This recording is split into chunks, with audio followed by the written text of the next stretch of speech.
Hello guys! Good morning! Yan, dito ako sa bahay ng aking sister. At ngayon ay sitting pretty daw ako muna at siya daw ang magluluto. Oh, ayan. Ayan siya oh.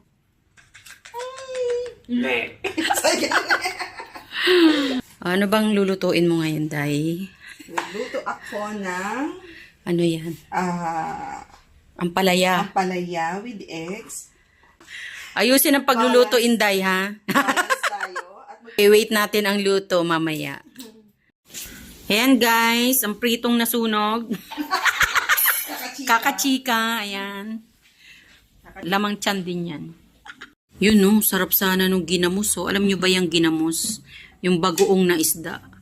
Sarap sana yan, oh. Ayan, oh. Iniinggit ako. Kaso bawal kasi.